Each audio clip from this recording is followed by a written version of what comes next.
Olá pessoal, meu nome é Eduardo Brião e aqui nós estamos dando continuidade ao nosso curso de desenvolvimento de aplicações em sistemas embarcados, em dispositivos embarcados. Então, estou usando os slides do professor Carlos Rocha, aqui do Instituto Federal, sobre computação embarcada, né? Então, vamos observar algumas questões a respeito sobre alguns habilitadores de internet das coisas. Tá? Nós tínhamos falado na aula passada sobre internet das coisas, tivemos uma noção geral, e agora nós temos a questão de habilitadores para a internet das coisas. E aí, alguns habilitadores me parecem muito ao uso de computadores pessoais em 85, 84, 86. Tá? Então é uma característica bastante interessante porque nós utilizamos aí um baixo processamento, mas uma ampla gama de pinos de entrada e saída com uma série de recursos analógicos e digitais. Tá?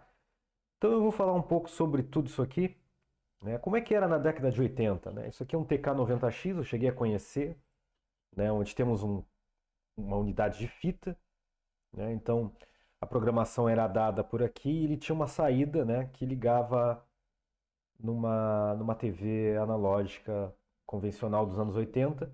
Aqui está o famoso Hotbit da linha MSX, eu tive um, né, um computador também que tinha 3 MHz de velocidade, enfim, trabalhava sempre a 8 bits, né? Esse aqui é 8 bits. Então, são computadores domésticos, né? Pouco ou nenhum som. Esse aqui mais era bips e tinha alguns três canais de som. Né? Isso aqui ficava o gráfico intermediário entre Atari e NES, Master System, né? Ficava uma coisa intermediária, né? Se tu olhava, ele era a terceira geração, mas se a gente analisasse assim, pelo menos o gráfico do som, ficava entre alguma coisa entre Atari e Master System. Ligava em televisores, preto e branco ou cores, fita cassete para armazenamento, tinha um disk drive que a gente conectava aqui, mas eu não cheguei a ter. 8 a 16 MHz de clock, esse aqui tinha 3.2 MHz. Processadores, né, de 8 a 16 bits, no meu caso, apenas 16 bits. 8 bits, perdão. Né? Então, basicamente é isso aí. O que aconteceu na década de 2010 até 2020, principalmente no início de 2010? A computação que nós tínhamos, o que nós temos é uma computação ordens de grandeza maior, né, cabalisticamente maior do que qualquer hardware dos anos 80, mas placas habilitadores de, de IoT, né? As placas habilitadores, ele tinha baixo processamento, justamente porque um baixo processamento para apenas lidar com a informação de entrada ou de saída. Esses dados depois eu poderia usar essa placa aqui como um extensor de algo maior, de um sistema maior que tivesse realmente um processador mais forte. Então, o Arduino é uma placa muito interessante, que permite automação doméstica, né? Com 8, 16 MHz de clock, com 32 KB de RAM, nenhum som, né? Então, nós temos essa característica. Existe essa característica, também existe a característica de um Raspberry Pi, né, que é uma placa também mais potente do que o Arduino em termos de processamento, mas o Arduino permite mais pinagem, mais entrada e saída. Raspberry Pi, se hoje na indústria ou na universidade se combina Raspberry com Arduino, tá? E é um microcomputador que permite, né, ó, conectar som, conectar VI, liga também em televisores se eu quiser, ter memória flash de armazenamento, posso colocar o Ubuntu aqui, posso colocar o Windows mais reduzido aqui, processador de 16 e 32 bits, né? Então, já é um computador que eu posso colocar teclado, eu posso programar nele em Python, C, C++, posso jogar Minecraft nele, né? Então, é um computador, tá? Só que ele é barato, é do tamanho de um cartão de crédito. Então, existe aí, né, Preocupação com a nova geração dos profissionais da tecnologia de informação, né? Nós temos muitos computadores desktop, certo? Mas também a tecnologia habilitadora de internet das coisas também está aumentando. Esse mercado, a maioria, fica fora do país, fica fora do Brasil. Mas como enfrentar esse mercado? A nova geração de profissionais de TI tem aparentemente, não é medo, mas um receio de trabalhar num mais baixo nível, em tocar no sistema operacional, né? Desconhecimento das entranhas. Muitos profissionais que, por exemplo, aprendem como programar na Udemy, né? Não tem o fundamento das entranhas do computador, então quando ocorre alguma coisa mais técnica, não se tem ideia do problema. Falta de criatividade, né? E essa falta de criatividade aqui, nós temos tanto hardware, nós temos tantas placas, nós temos tanto, mas ainda está faltando, digamos, aplicações, killer application, né? Aplicações de fato que vão se utilizar bem a essa arquitetura, né? Então é uma coisa que nós temos que analisar, é que, infelizmente, né, nós temos muito hardware, muita tecnologia, mas está faltando aí algum, algum detalhe aí de criatividade. Apesar de termos tantas ferramentas, né, mas está faltando alguma coisa. Tem um gap aí. Novas formas de interação, Nintendo Wii, tem, né, Xbox, enfim, Kinect, smartphone, sensores de baixo custo, convergência digital. Tá? As formas de aprendizado que também se tem, né, são a Udemy, plataformas de experimentação e prototipação, o do it yourself como hobby, compartilhamento em fóruns, experiências. Vendo isso, programação tem que ser uma necessidade curricular, né? Ela tem que estar no currículo da criança. E a computação, quando se fala em internet das coisas, ela é uma computação ubíqua, está em todo lugar, onipresente, e independe de qualquer espaço geográfico. Aí tem aqui, o que nós temos hoje? Arduino, né? Então temos aqui, foi criado Computação e Automação para Todos, né? Uma comunidade aberta Arduino para artes e ciência e, né, como eu falei, uma comunidade aberta, né, onde temos vários projetos, N projetos, tem projetos de regador automático usando Arduino, tem projetos que eu já fiz, que eu já criei com giroscópio, acelerômetro, eu pude criar meu próprio controle, né, para fazer um motion, para jogar um jogo do Wii U no emulador, né. Eu posso fazer o que quiser aí, né? No Arduino existem como eu poder usar sensores para medir temperatura, sensores para medir pressão de água, sensores para medir o tipo de gases que tem. Então, com isso, você consegue automatizar muita coisa, você consegue, usando, você consegue medir a umidade do solo e com isso tomar decisões de agricultura. É bem interessante, né? Temos aí um grande habilitador aí para a internet das coisas. Então, aprendizado de computação, né? Então, o Raspberry Pi foi criado dessa forma para baratear o preço dos computadores e fazer com que todas as pessoas tenham acesso a um computador. Uma iniciativa britânica para motivar estudos de computação, incentivo desde a escola primária e motivação para perder o medo de criar e modificar, né? Então, tem um software junto que é o Sketch que ajuda bastante, já vem com Sketch, já. Então, dá para trabalhar em cima. E aí houve mudanças no aprendizado, né? Na Áustria, Grã-Bretanha e União Europeia, né? Houve mudanças de aprendizado aí. Tiveram que anexar programação no currículo. E aí falei já sobre a internet das coisas, que permite roupas, wearables, evoluções das comunicações, baixo custo, permite incorporar comunicação com, sem fim, quase todo o dispositivo, e com isso ter acesso a muitos tipos de dados, sensores, usar atuadores, motores, enfim, né? Então, Diferença aqui, só para vocês terem uma ideia, que é microprocessador e microcontrolador, tá?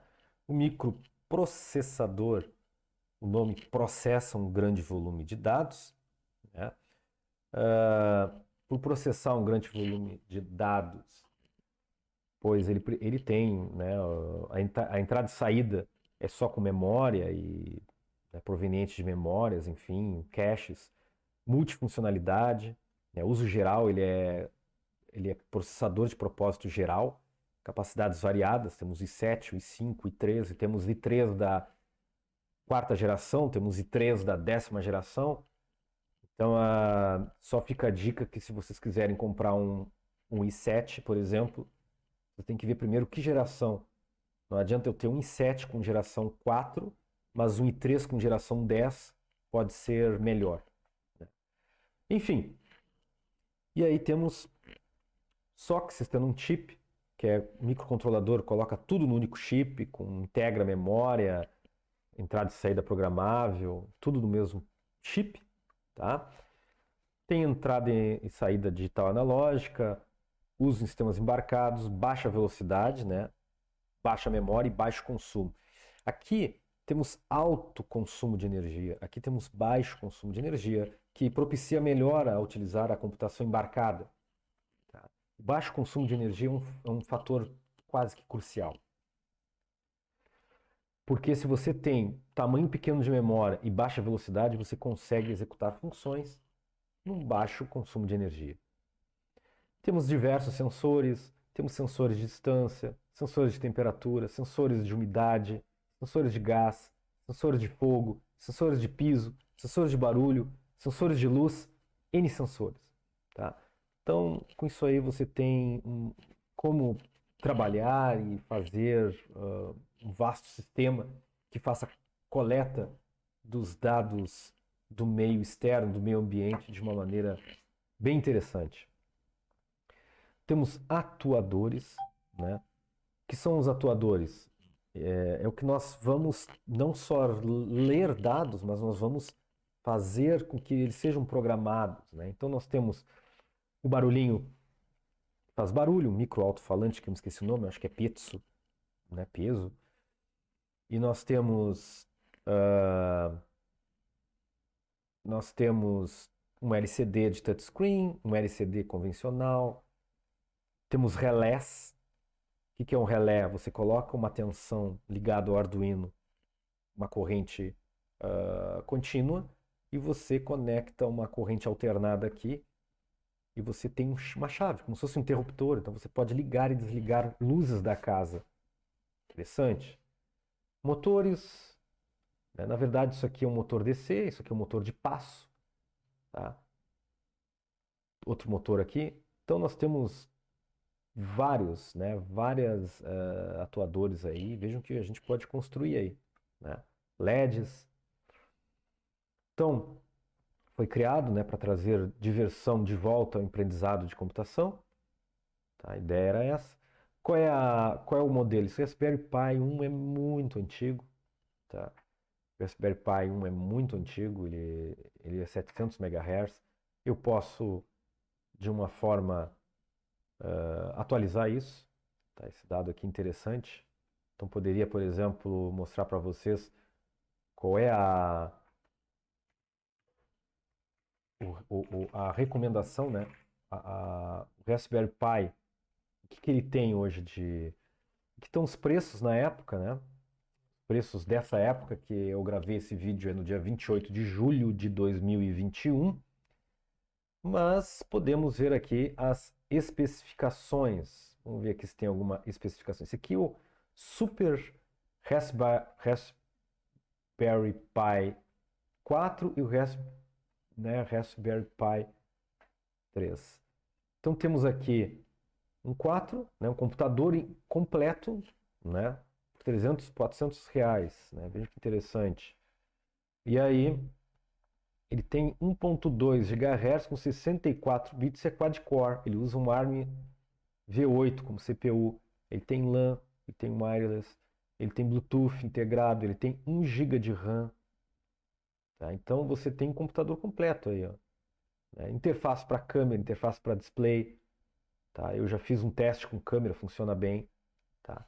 Então, vejam interessante, né? Esse é o famoso Raspberry Pi 3. E tem o 4, tá? O 4, o que ele tem aqui de descrição, tá? Vamos ver aqui a descrição que vem. Ele vem com uma velocidade de 1.5 GHz, tá? Com portas USB 3, vejam, né? É bastante. Wi-Fi ou 2.4 ou 5 GHz, dependendo do padrão, tá? E veja que interessante, né? Eu posso colocar duas portas HDMI e eu posso colocar dois monitores ao mesmo tempo. Então ele já começa a ficar. E as versões eu posso colocar 2 GHz, 4 GHz ou 8 GHz. Então vejam que interessante, é um computador, né? Um computador barato, mas é um computador. Eu posso instalar Ubuntu nele, né, e fazer uma coisa bem legal utilizando o Raspberry Pi, tá? Aqui ele já usa um processador 64 bits também, Cortex A72, muito comum em celulares, né? Celulares aí com boa capacidade de processamento, tá? Bom, então, sem tomar mais tempo de vocês, aqui tem um modelo mais atual. Eu cheguei a ter esse aqui, mas é óbvio que a gente está falando sobre o 13 e principalmente o 4.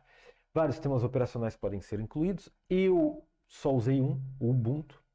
Perdão, eu usei o Raspbian, tá? E o Ubuntu, tá? Testei e funcionou. Dá para programar tranquilamente entre essas plataformas.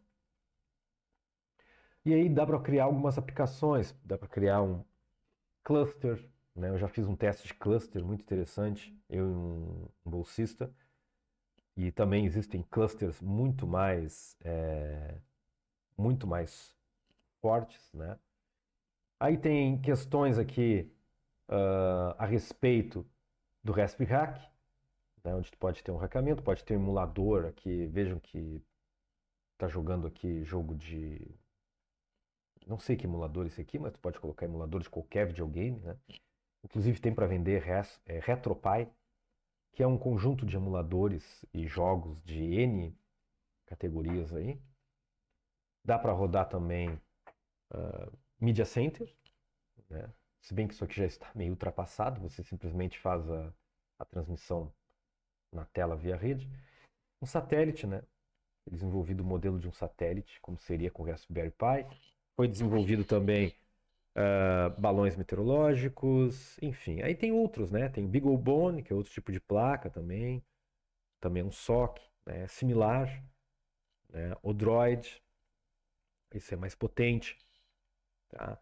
Mas o Intel Edison, mas não adianta que o Raspberry Pi está na frente desse mercado, né? O Raspberry Pi, quando se fala em embarcado, quando se fala em microcontrolador mais forte, que é praticamente no microcontrolador processador, você vai para um Raspberry Pi. Se bem que o Edison e o Galileu são placas muito boas também. Aqui tem outros, tá? E o Arduino, falar rapidamente nele, foi criado por Massimo Banzi, né, na Itália. E os caras, eles desenvolveram aí, junto com um americano, uma plataforma de baixo custo, fácil de usar, né? E tá aqui, temos o Arduino Uno, temos Nano, temos Pro, temos N Arduino, esse aqui mais utilizado para wearables, tá? Eu tenho esse aqui é o mais comum. Tem o Mega também, esse aqui também eu tenho, tá? Então, esse aqui é bem interessante, onde se trabalha. E tem o Intel Galileu, que eu tinha mencionado antes, que usa um chip, né, da Atmel, se eu não me engano. Tá? Então, só para a gente ter uma ideia aí. A ideia de um Arduino é sempre ter aí um Atmega 328, um chipzinho de baixo processamento, mas os pontos altos são os pinos de entrada e saída. Comunicação serial, ele faz o two-wire, né? Ele faz a conexão, né, I2C com diversos, eles são barramentos padronizados. Ele usa corrente de pico de 20 microamperes, 6 pinos de entrada analógica, 6 pinos de PWM, né? PWM, vamos colocar aqui de novo. Quero mostrar isso aqui, ó, PWM, Pulse, né? É uma modulação por largura de pulso. Vale a pena mostrar isso aqui para vocês, que é assim, ó. Por exemplo, isso aqui é 0 volt. Tranquilo, né? Ó, todo mundo tá vendo. Isso aqui é 5 volts. 5 volts, né? Direto. Mas eu quero simular 2,5 volts. Para emular 2,5 volts em uma linha que é digital e não é analógica, eu faço por pulso. Então eu uso 50% de Duty Cycle, que é o tamanho de 50% desse ciclo faz com que ele simula uma linha analógica de 2,5. Se eu coloco 75% de Duty Cycle, eu fico lá, aí tem que fazer a regra de 3, mas ele fica lá nos, né, 3,5 ali, mais. E aqui fica nos 25%, né, é 1,25 aqui. Então vejam, né, 3,75, 1,25. Então basicamente é isso aí, né? Então com Pulse Width Modulation, você consegue fazer a simulação de módulos, né, entre esses sinais, tá? Então, vamos voltar aqui, vamos vir aqui, ó. Continuando no Arduino, nós temos uma ideia baseada em Java, né, onde você programa aqui, utilizando o Arduino. Eu vou mostrar mais adiante detalhes sobre o uso do Arduino. Verificação e compilação, upload e envio de arquivos, monitor serial, né? Você define o modelo da placa e a porta serial, você consegue ter acesso, né, a esse programa aqui. Ele consegue ter acesso à placa e assim você consegue programar. Tá? Setup significa o início, quando você liga a placa, quando você liga, ele já define aqui que o pino 13 é output. E aqui ele entra no loop infinito, que ele fica jogando 1 e 0, 1 e 0, 1 e 0 a cada 1 segundo de delay. E esse 1 e 0 eu posso colocar o que eu quero. Eu posso colocar definições aí, né, em questões, por exemplo, no que diz respeito a... No que diz respeito, por exemplo, a ligar um LED, né? Então é basicamente isso. Então, pessoal, é uma IDE bastante interessante para a gente programar no Arduino, tá? Então aqui tem outras placas de prototipação, né? Temos o PIC, mas o PIC é bastante antigo. Temos o Node MCU, que usa a linguagem Lua. Temos a AT-Tiny, que é o nosso Atmel, só que ele é bem pequenininho. Tá? Enfim, tem outras placas aí para a gente... Então, o que é melhor, né? Aplicações que exigem computação e aplicações que precisam de interfaces físicas para sensores e atuadores. Não existe qual o melhor, né? A gente tem que unir o melhor desses dois mundos. Arduino com Raspberry Pi, né? Então, aqui temos um projeto feito pelo professor Carlos Rocha, Instituto Federal. Ele usa aqui um exemplo, onde nós temos um Raspberry Pi, outro Raspberry Pi, nós temos um Arduino aqui para recepção de controles analógicos, nós temos outro Arduino aqui para sensor de pressão, temos o outro Arduino aqui para propulsor de um micro, digamos, um micro submarino, tá? E aqui temos um display LSD. Então, só para vocês terem uma ideia que é possível sim linkar os mundos, né? Linkar os dois, no caso, os dois tipos de controladores, tá? Aqui temos alguns sites interessantes, tá? Structables é um fórum de projetos diversos, eu gosto muito desse site. O site oficial do Arduino e do Raspberry Pi estão aqui, raspberrypi.org e arduino.cc. São sites aí bastante interessantes para quem quer começar na área. Tá bom? Então, o que eu quero deixar claro, pessoal, é que com esses habilitadores aqui, né, vamos voltar aqui, ó. Quero voltar lá, quero voltar um pouquinho aqui, só para terminar rápido a aula. É que nós temos, nós sabemos que eles são habilitadores, né? Eles são habilitadores aí, esses dois, Arduino e Raspberry Pi, para a internet das coisas. Mas nós precisamos conectar com coisas eletrônicas, com, né, sensores, atuadores. Para isso, é necessário, é necessário uma aprendizagem de eletrônica digital aí, né, para que a gente possa entender o processo de conexão, e isso é fundamental para a gente, né? Então a gente tem que aprender um pouco de eletrônica. A próxima aula vai ser guiada para esse viés, tá bom? Um abraço a todos.